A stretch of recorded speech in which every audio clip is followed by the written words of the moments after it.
Hey y'all, it caught me up the persimmon tree this evening. Here it is, Wednesday, right? My sister used to call it the peak of the week. No, I'm not harvesting persimmons. It ain't that time of year. But I'm getting some of this new growth. Guess I'll finish it here in a minute. Y'all ever had persimmon tea? Persimmon leaf tea?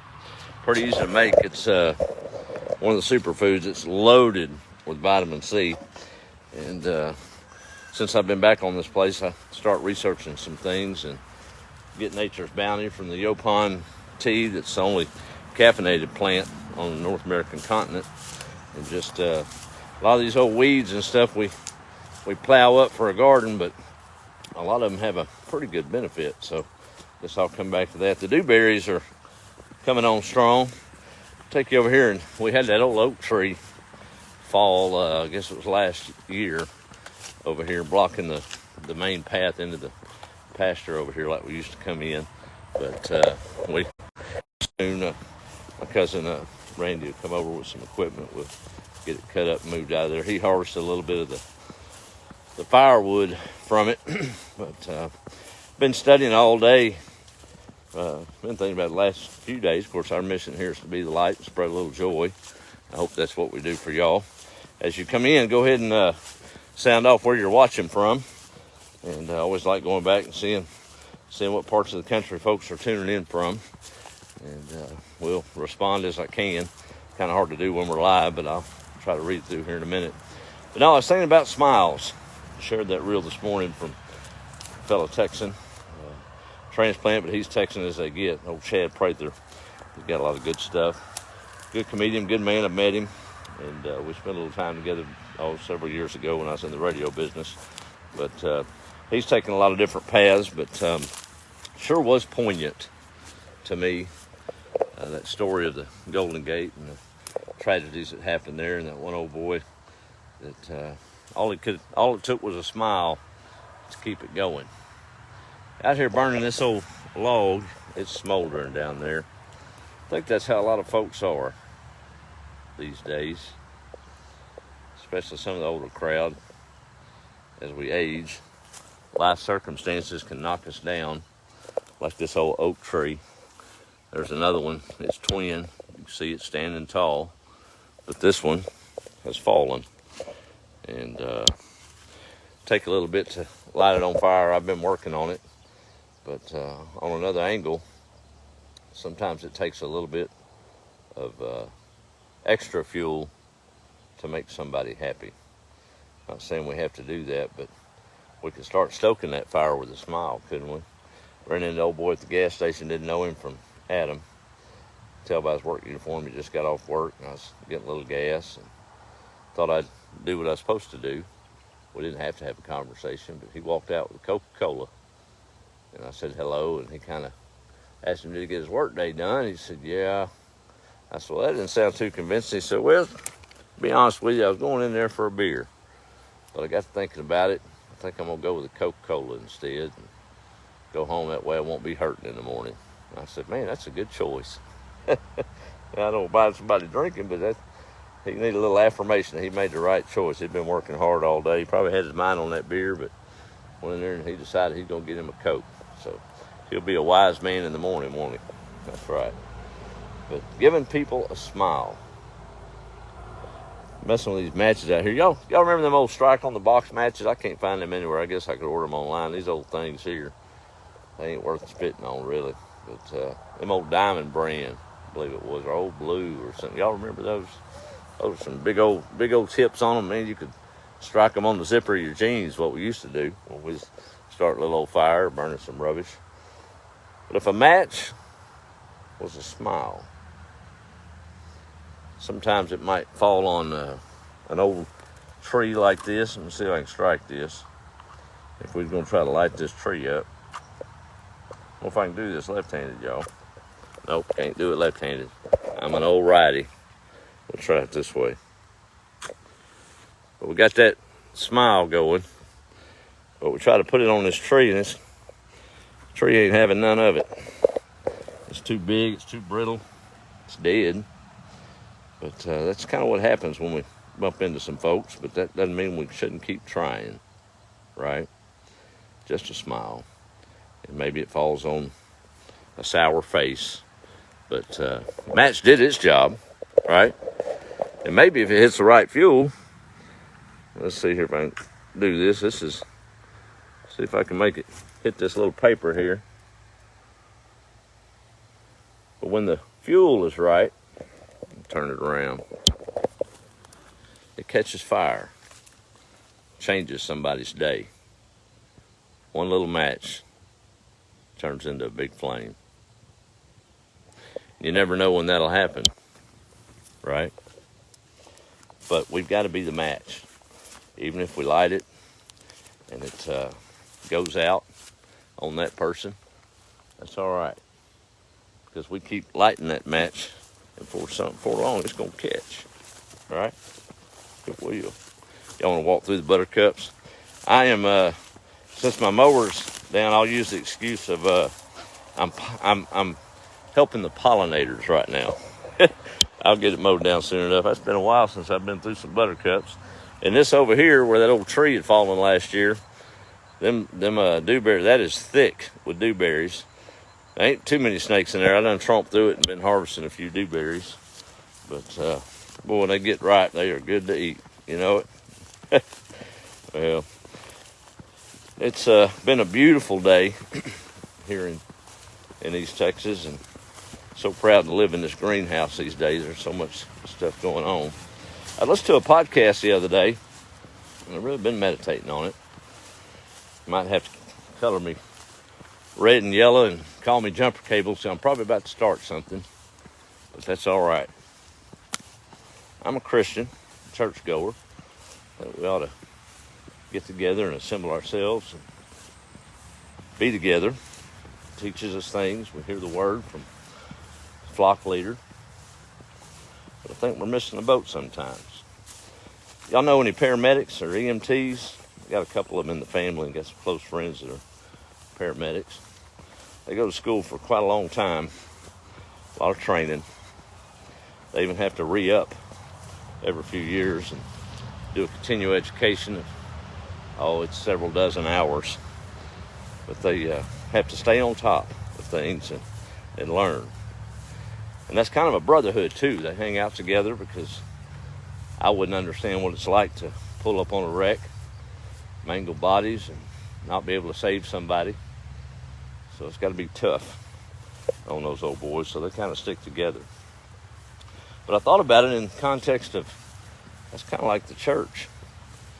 You know, a paramedic's not necessarily responsible for getting that person in that trauma lined out for the long term. Their job is to show up, assess the stress and the trauma, and get that person stabilized until they can get them to the good doctor who can take a little more time in fixing them. Paramedic doesn't do it, but he loads them up and he gets them there safely and keeps them from dying on the way. I think our trouble is a lot of folks in church tonight probably should be. Have some pastor friends may get upset at me, you may too, but once you get over your good mad, settle down and think about what I'm saying. I'm pointing directly at me because it's really bothered me lately on how I approach it, and I can do a whole lot better. But we go to church. I know some good friends that don't miss a service, and I went out with them several times to eat, as we often do as Christians and churchgoers afterward. That's all right, a little fellowship. Over the years I've known them, I have yet to see them bow their head and give grace, even 30 minutes after we walk out of that church. Now, you do what you want to on that, but I don't doubt their Christianity at all. But I think we get complacent, y'all. Good Lord didn't say anything about going to church, but it's important. We have to gather ourselves together, like Paul said. But he wanted us out there in the byways. I think we can do both, just like them paramedics. They go to school, church if you would. They get together with their buddies, with like minds. They edify each other. But their mission is not in the walls of that schoolhouse where they're learning, or that church house. The mission's on the street. I was talking to my cousin the other day. I don't know how many times I went out to eat after church and have a good time and associate with folks, pass by families, have no idea what they're going through. Yeah, they can eat. They're out to eat, so they've got a little money to do that. But what would happen if we stopped after church, if we're going out to eat?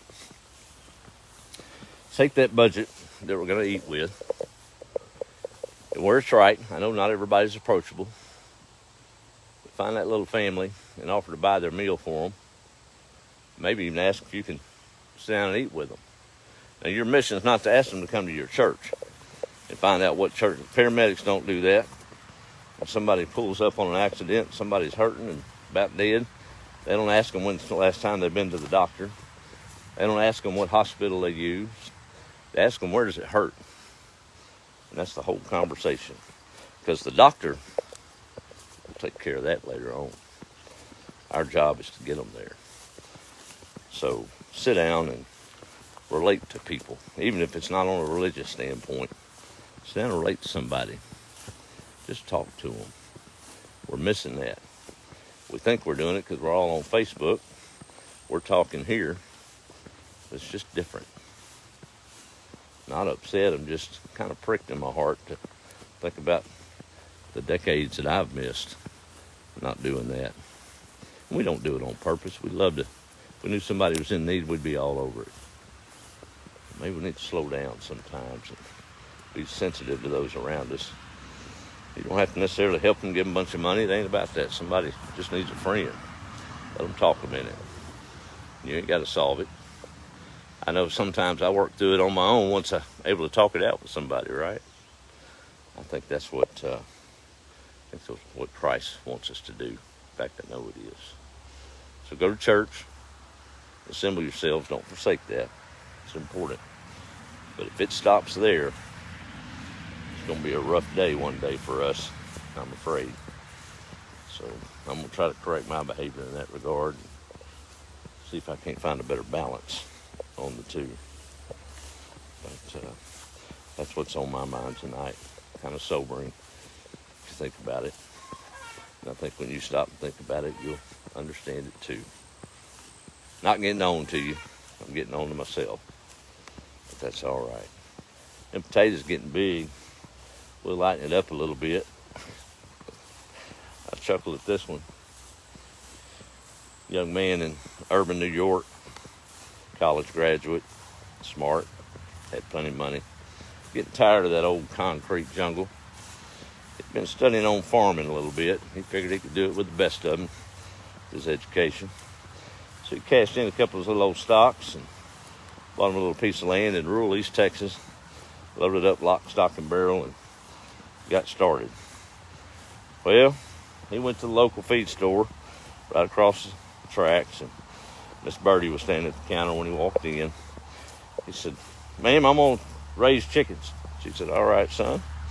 How can we help you?" He said, "Well, I need to get 100 chickens." She said, "Ooh, that's a lot of birds, baby."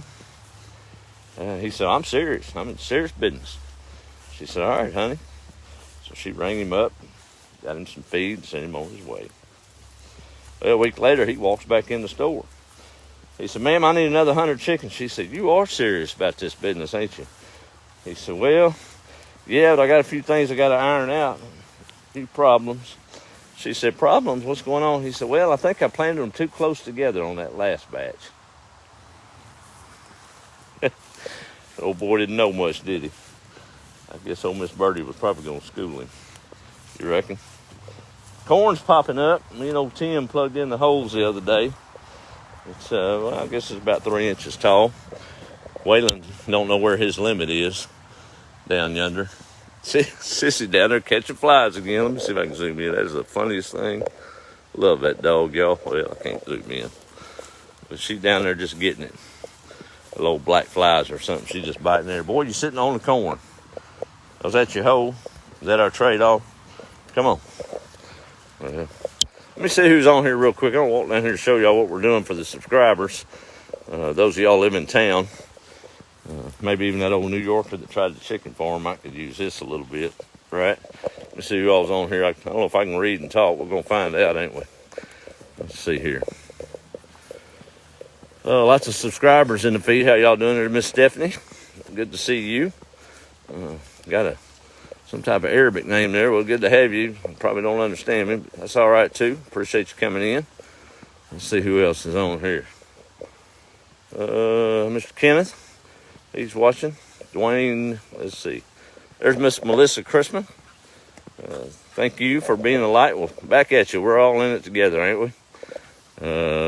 Scrolling back. It is a heart problem. We're called to love like Christ. That's right, Stephanie. Good word there. I know I can learn a lot from that. But just had to get that out this evening. Nothing else for me to listen to it. And I will. There's Aaron down in Wills Point. Excuse me. Good to see you on, Aaron. Long-time viewer and good friend on here. Let's see who else is on here. Mr. Tony's checking in. Tony Keck. Good evening to you. Kenneth saying, don't have my garden tilled yet. I'm hoping to soon. Thanks for that subscription today, Kenneth. I noticed that come through. You've been a long time follower, and I appreciate all your encouraging words as we move along. Good to see you. I get in trouble starting to name names. Got a lot of folks that supporting the channel. I think it's $1 a month, but try to give them a few things along the way, extra through the day without giving too much.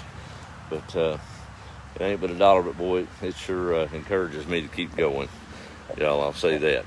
Well, real quick, I'll show y'all. We're going to do an update after this for the subscribers, but we're on day 4, I believe it is. No, it'd have to be odd. So 1, 2. Yeah, we're on day 5 of our hay bale inoculation for growing plants. That's fertilizer on top. There's a trick to getting it done. I'm also never done it. I've seen it done, but we're going to do a little potato garden in there just for the fun of it. Lord knows I've got, 200, 300 plants out there. I got plenty of potatoes, but had them old used tires. I thought I'd give it a shot and see how that works out. That'll be the first layer, then we'll keep stacking them. Y'all probably seen it around before. But that hay bale gardening thing is pretty neat. You don't have to have any lumber, pots, soil. All you got to have is water, fertilizer, hay, and plants, and that's it. Water's important on it. So subscribers will be updating what we're doing today on the inoculation after this. Anyway, if y'all want to catch up on that, there's a whole playlist under subscribers that show you how to put that together. But if you got a little small yard in town or whatever, well, that might be the solution because it don't take that much room. Well, I wish y'all look at that. The little mash we did, that smile we put on that log, it's done caught a lick. Hard to see it from here, but there we go. How about that? Funny what a match can do, or a smile. So I'm gonna try to. I hope I wear my muscles out smiling so much for the rest of my life. I'm gonna sure try to, one way or the other. Right. Let me see if anybody else has sounded off where they're at. Get on this old well. And Sissy's worrying me. I got to go get the babies. That Waylon is something else. I'm a little iffy about having him outside during the day, but Sissy's a pretty good guardian. But for the last week, every time he's outside, I come home, no matter when it is, he's sitting in a chair on the porch, not bothering nothing. And as soon as I pull in that driveway, it's like a little toddler coming to see him. I mean, he just is so happy to see me pull up. And then he won't leave me from then on. So that's all right. Kind of helps with the alone days a little better. There's Gene coming in from Deer Park, long-time follower. Let's see who else is on here. Anybody else got any good words or hellos? And we'll click off here. I still got to go get them baby goats and got to finish getting my persimmon leaves. Right? I'm going to dehydrate a bunch of them. If you go to picking those, make sure you know which one it is, because get your tree identification right. But don't just pick all the leaves off a branch. Leave the thing a little bit to grow, and take some of the better leaves. But it's a really, really good source of vitamin C, and it's free if it's on your place, right? Just take a little boil of water. See, my old Katavi trees done got stripped. I missed it. I saw them on there, and they're already taking over this other one. We get them every year. I know some places don't get them every few years, but this place has always been prolific for those Katavi worms. And if you don't know what I'm talking about, you'll never get it Googling it. I think that's the East Texas pronunciation. So it's spelled, I think I've seen it a couple different ways. I've seen it C, and now I went to trying. I can see it in my head. Catawba, and I've seen it Koltba, and neither one of those, unless you got a old Deep East Texas drawl, you're going to have trouble getting Catawba out of either one of those spellings. But for those of y'all that don't know, they're, they got that one too, see. They're a tree that grows through the south, I guess some up north, and it's a symbiotic relationship with the sphinx moth. And little black worms will go up it when the leaves come on and eat all the leaves off, get big. They start off real little, and then they'll crawl back down the ground and the cycle starts over again. But they're the absolute, hands down, best catfish bait you can get. And nature just amazes me. We know most trees put on their leaves in the spring and shed them in the fall. But over God's design, these Catawba trees, they'll put on leaves about 3 or 4 times. Every time those worms strip them, here's about another, y'all really can't see, I guess I ought to get close. I forget the camera ain't the same as me standing here looking at it. I'm sorry. But you can see this thing they're big old leaves too. But they've stripped it. They stripped it last week. I doubt there's any worms left on it. Let me get away from that sun so it don't blind you. But we'll look at it here another week or so. Consider 1 or 2 little old leaves left over. See where they've eaten it. And here in about another 2 or 3 weeks, this will be full of leaves again. And then in about another 2 weeks, there'll be more worms on it. And the cycle just keeps going. So we even got a fishing bait tree. I've got several of them actually. But anyway, well, the babies are crying over here, y'all. So they've doubled in size. They're getting close to. They spend their day out here learning how to be a goat, and then I have to come get them and get them fed. Y'all ready to go in the house? Huh? I know you are. I know you are. Come on now. Let's go. Get away from old trifling dogs. I know. Come on, babies. Gotta shut the gate. Well, if I don't lock it now, y'all, I won't. And then I'll be mad tomorrow morning when all the goats are in the yard. But, all right. Well, I didn't mean to ramble that much. Come on, goats. Let's go. Come on, sissy. Let's go in the house. Uh-oh, Waylon's about to wreak havoc. Here he comes. Little silly thing. Come on, babies. Y'all all right. They growing up. 2 little old does. But, y'all have a good evening. I've rambled enough, and just keep that on your mind. Just take the church outside of the walls. Gather, get taught, get your continuing education done, hang out with your brothers and sisters. But it ain't meant to be hid under a bushel. And sometimes I think we treat that church like a bushel, and nobody ever sees it but our brothers and sisters. Old paramedic would be in bad shape on that deal. So I don't think they keep the job very long. Let's do it a little better. Y'all have a good evening. Be the light.